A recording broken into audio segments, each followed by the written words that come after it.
Hello again. I hope you all enjoyed that last very hearty discussion on the arrival of AI in building systems. And now I'd like to introduce you to where we're headed with the data center workforce trends.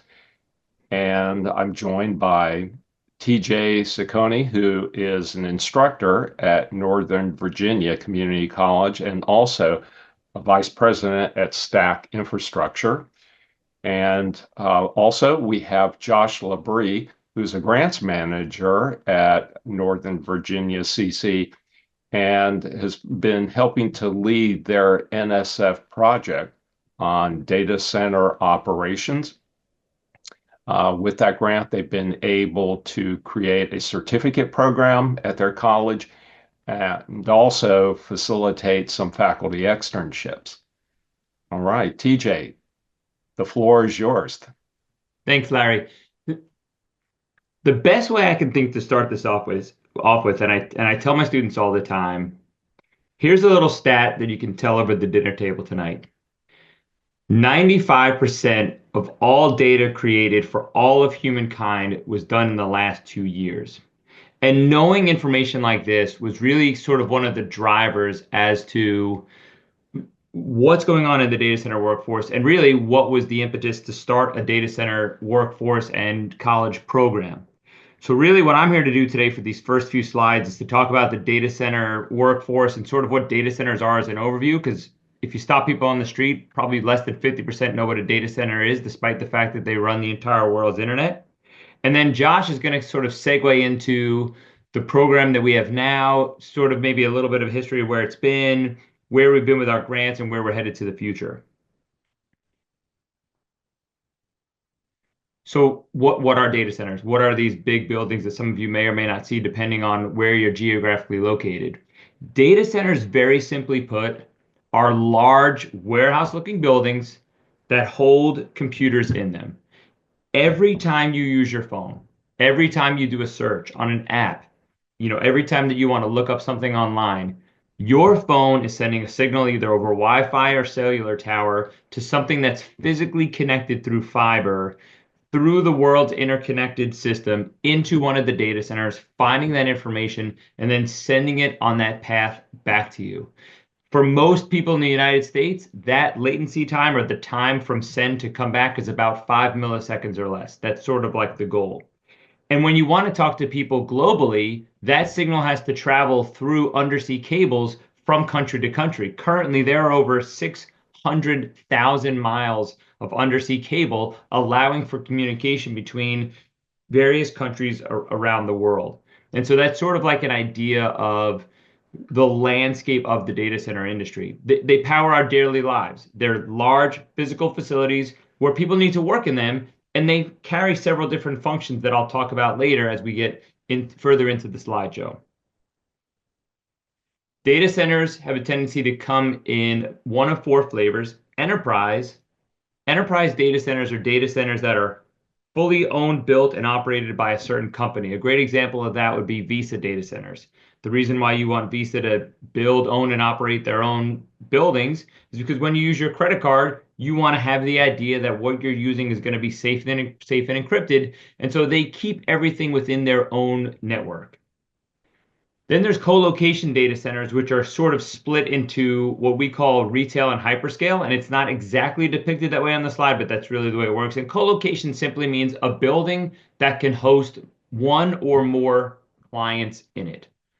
A good example of that is companies like Equinix, CoreSite, and Digital Realty. Some of their buildings have hundreds of clients that allow for either direct on-ramps between them, direct on-ramps to the cloud, or direct connections to what is the broader dark fiber internet that connects, everyone in the world.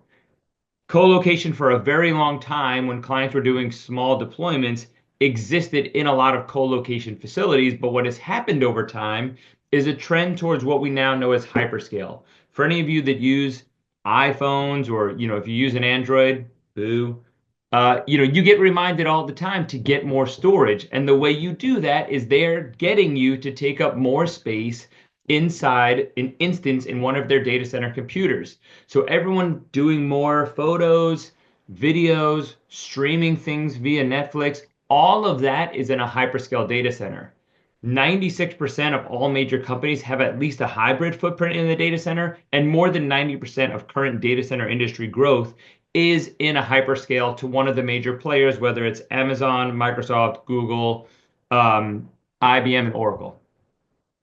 Then there's edge data centers, which is sort of it's a data center that wants to be where the people are. These are typically smaller facilities closest to the end user. So say you want to look up something from 20 to 25 years ago, that's not going to be in an edge data center. But as things start trending, becoming more relevant, are increasing in their searches, this information will get pushed to the edge of these data centers, or edge nodes as they're called. That way you get an even lower latency, because now when you try to access that information, it has a much faster travel time and less hops it has to make between you and the information itself. Here's a great picture of the US landscape. It's about a year old, but the trends are definitely the same of where the data centers are based on how much power is leased to clients. And yes, the MW here stands for megawatts. And to give you some example of what this is, a typical American household will draw around 5 kilowatts of power. 1 megawatt is 1,000 kilowatts. So when you're looking at something like Northern Virginia, which is 2,611 megawatts, you're talking millions of houses. Northern Virginia has enough power alone to power all of the houses and buildings in New York and or LA. The Northern Virginia market is also larger than any 5 of these markets combined, or any 5 largest global markets combined. So Northern Virginia was a great hotbed to say, hey, we should really have a college program here. By the way, the only one that exists in the entire world at an accredited college level. From a data center workforce perspective, there are about 3 million people employed in data centers globally, but we need that number to grow by 15% over the next 3 to 5 years. In 1999, the first data center was built in Northern Virginia. That's the AOL campus that sits on the corner of Wax Pool and Pacific. And it took us 25 to 27 years to get to where we are now from a data center deployment perspective. We need to double the amount of data centers that are in existence in the next 3 to 5 years just to keep up with demand. So anybody wondering like, wow, we can always get our data now, where is it, or why do we need so many more, or aren't we already at capacity, or do we have enough? Not only do we not have enough, but we're going to more than double what's here already. When you look at areas that are saturated with data centers, it drives billions and billions of dollars of income to those areas. It really does a lot to help the tax base. It funds a lot of the schools where they are. It funds a lot of the capital expenditures for roads. So if you want tax revenue, get data centers where you are. And I know this number here says that we're projected for 12% growth in the markets. That's not just for data centers, but jobs. I have a feeling that that number is extremely conservative. So what sort of roles do we have here, and what sort are we looking for? A lot of people, when they know about data centers, or they find out about them, they see sometimes the parking lots are fairly empty, which sometimes after construction can be fairly true. But what they don't understand is at the physical data centers themselves, there are operators, and the typical metric is we have about 7 or 8 operators for every 10 megawatts, and then you add another operator every 4 megawatts after that. But some of these buildings have a multitude of not only operators, but people that do all of the functions that you see here: office supervisors, administrative, support workers, environmental health and safety, real estate, construction, marketing, HR, legal. All of that is part of our ecosystem. For every data center job created, 6 additional jobs are created from that. And when I mean a job created, I'm talking about on an operations perspective. So in the data center itself, who might you see there? Well, the most common person that you would see inside a data center is known as a data center technician.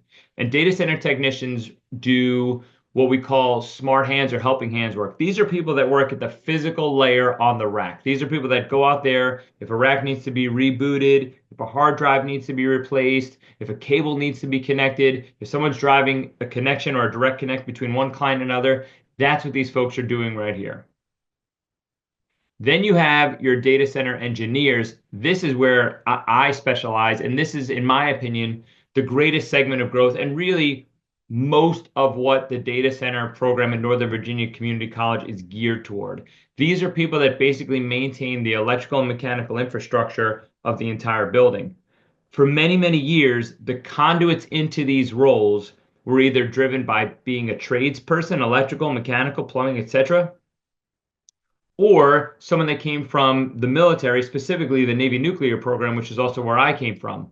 The problem is the industry has grown so much that these conduits have sort of dried up, and we needed a new way to get new faces, new bodies, and new perspectives into the data center. And that was the other driving force behind the need for the Northern Virginia Community College program.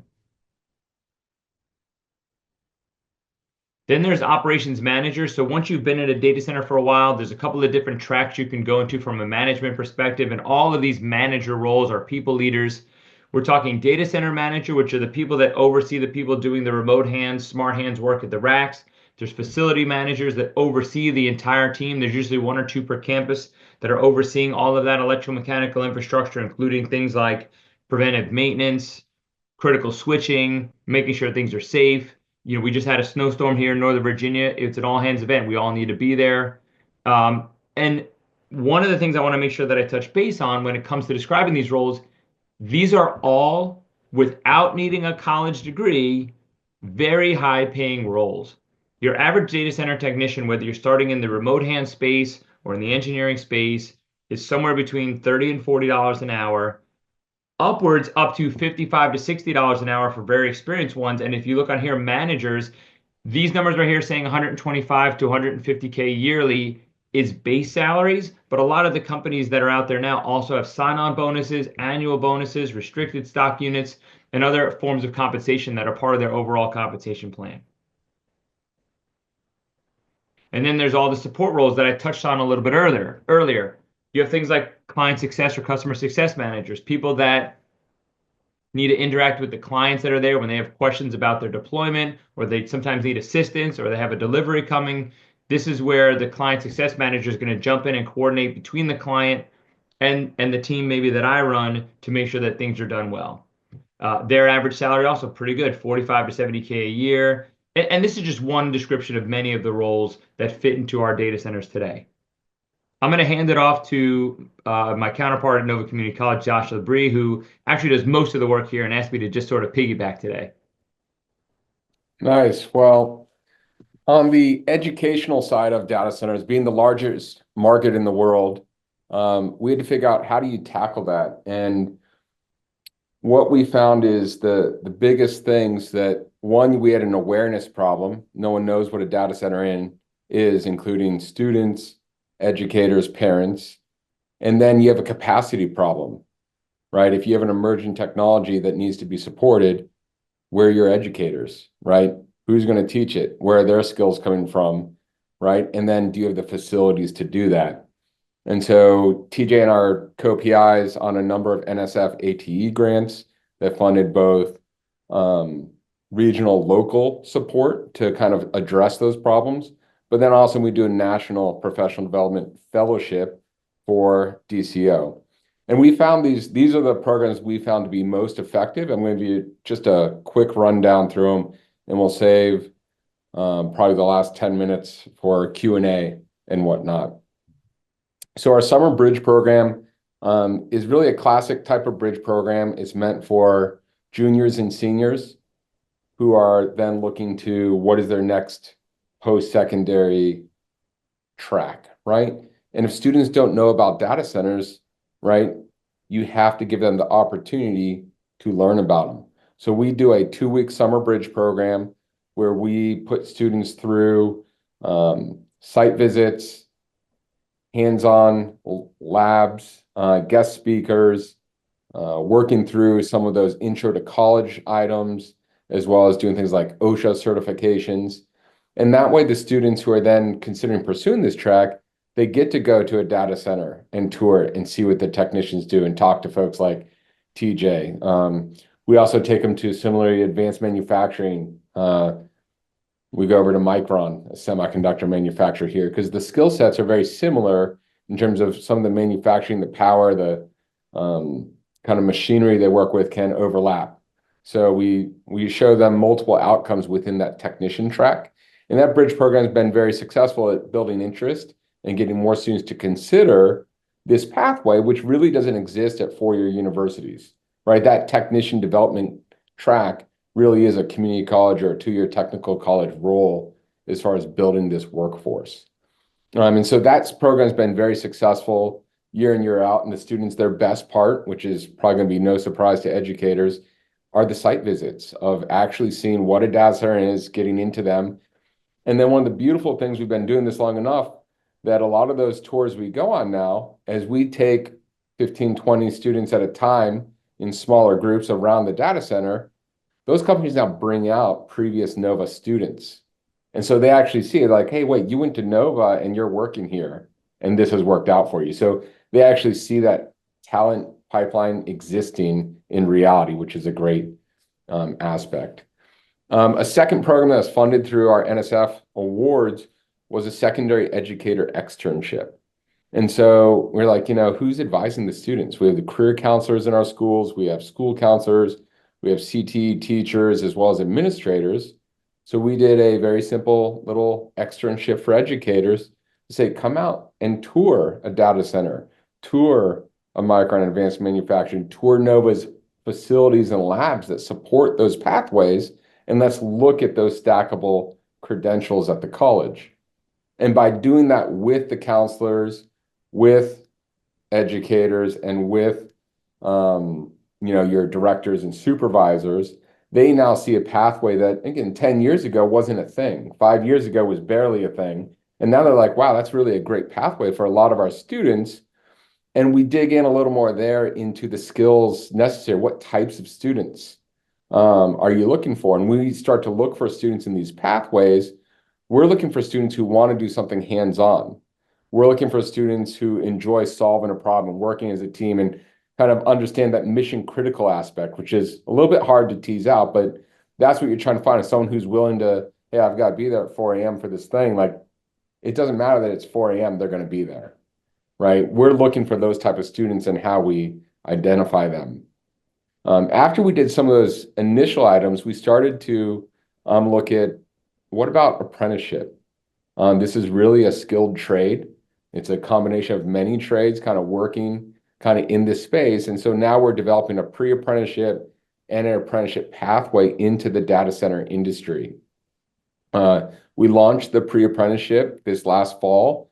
We had 22 students start. We have 19 still in the program. So we kind of filtered a couple out after the summer, just based on attendance and that mission critical aspect. And now we have those students, and that switched to your email there, TJ. Sorry about that. No problem. So we have those we have those students now going through in a cohort model where we're providing wraparound and support services for them as they go through their pre-apprenticeship program, which is essentially earning them a 1-year career study certificate, and then they'll be able to apply for an internship or work-based learning at Micron or in a data center to continue on one of these technician tracks into engineering technology. Similarly with apprenticeship, we're doing that same thing. We're working on competencies, and we'll be launching that hopefully within the next 6 months, that students will be able to get into a formalized apprenticeship program that will be that intro level technician role in a data center. And then we're going to build up follow-up apprenticeships that focus on operations or smart hands. So there are a couple tracks that students will be able to kind of specialize into to really move them into the industry.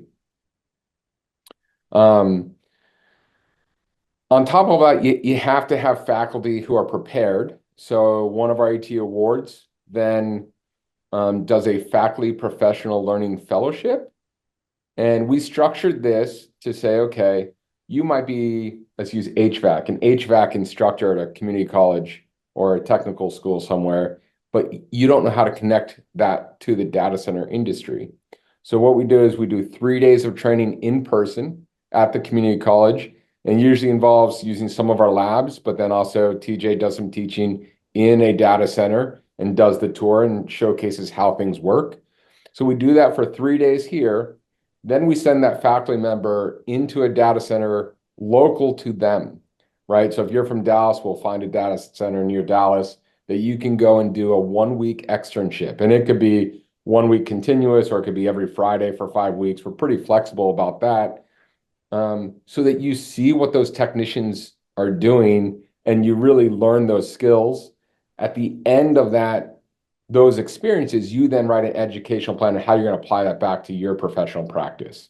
And so that's been very successful. We finished our first year. We had 10 faculty members participate. We're just wrapping up applications for this year. So if you're interested in that, we're happy to share that out with anyone. I think Larry has shared it out in the past. We appreciate that. So we have a couple more years of that program. And then we provide a lot of opportunities for these students to get work-based learning or internships. So we do career preparation, leadership preparation with the students, and then we try and pair them up with our local data center industry providers and AFCOM, an industry association who runs an internship program. So these students actually get connected with industry professionals and have the opportunity to start building their skills in an industry it's hard to crack into if you don't know about it, right? And so by making those connections with industry, it really helps the students see it as a pathway and there's a career there waiting for them if they pursue it. We similarly just finished an award with the Department of Education. It was congressionally directed funding to build out a data center training facility on our Woodbridge campus, and we were able to upgrade our Loudoun facility. So we have multiple data center facilities on our campuses that we'd be happy to share kind of what those look like. We're still building out the final data center, the active data center piece, because you're competing with industry for parts as data centers are rapidly expanding. Some of them are hard to get. Takes a minute. So working through that. But we have a portfolio of grants that support this: DOL, NSF, ATE, some local grants. The industry partners in this space, they've been great to work with, and they really do help kind of move the needle and want the students to get into this. So it's a great community to work with.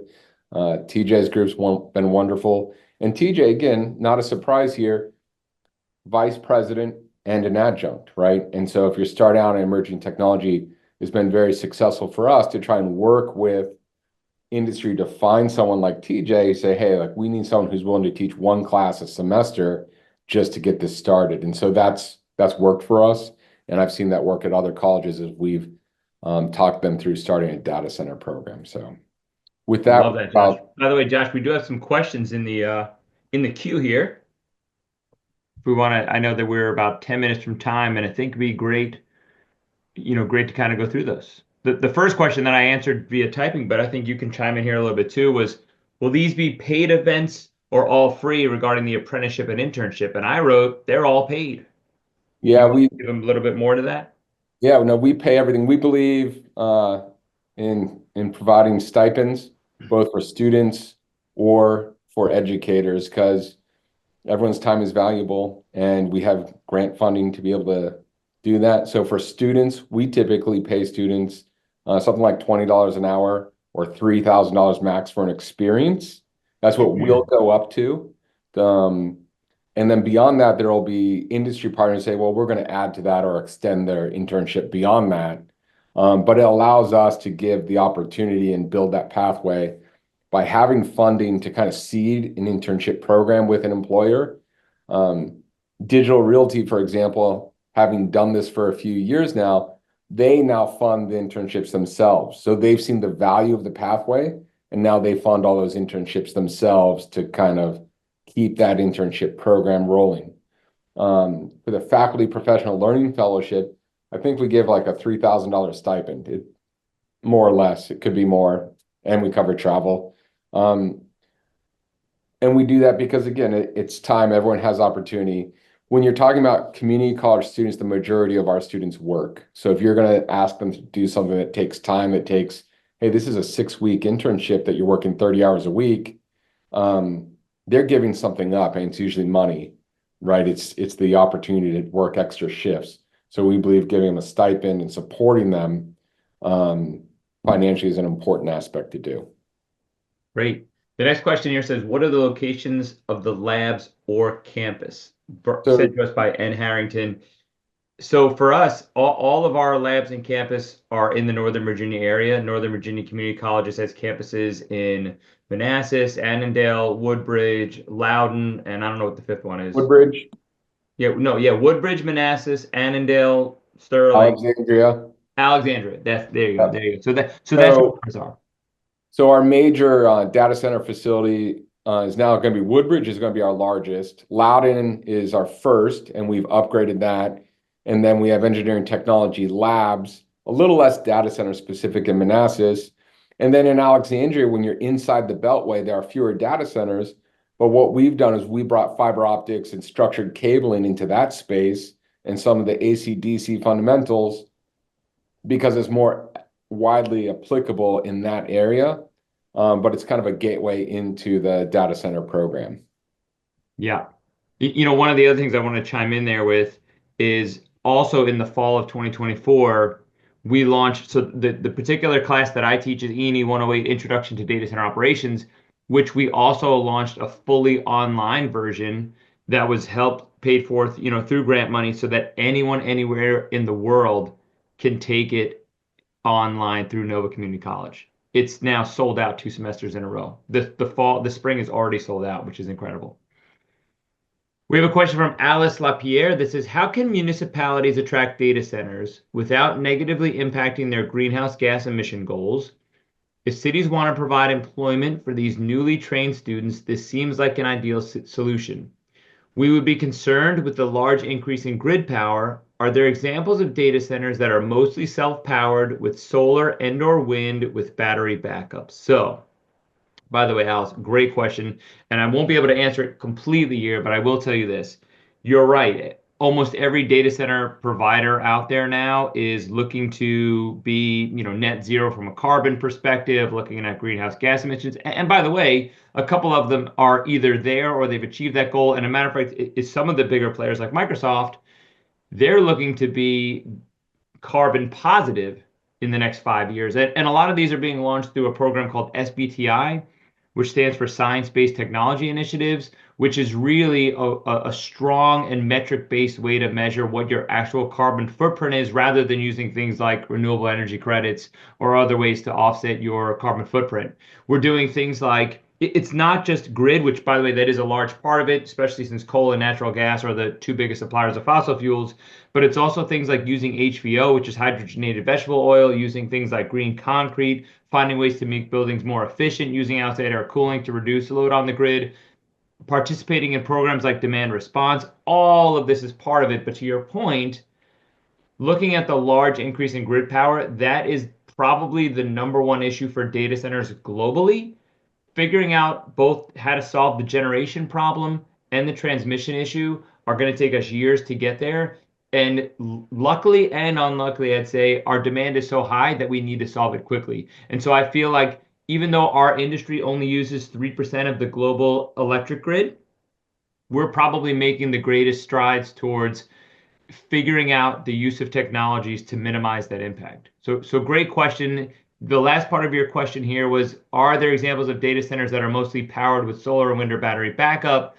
I don't have examples of that, and a large part of the reason is the wind and the solar are going to power the grid, and then grids from the substations are going to power data centers. So data centers typically aren't going to have their own solar or wind grid. They might have a substation, but it's being powered from somewhere, and all of that goes into the larger metro grid wherever they are. The flip side of that is the exploration of SMRs, small modular reactors, using nuclear power, even on an individual campus basis, is something we're exploring as an industry, working with the NEC and the NRC to be able to make that a reality. If you look at Cumulus data centers, got bought out by AWS outside of Philadelphia to explore that very thing. That's probably more the immediate future answer.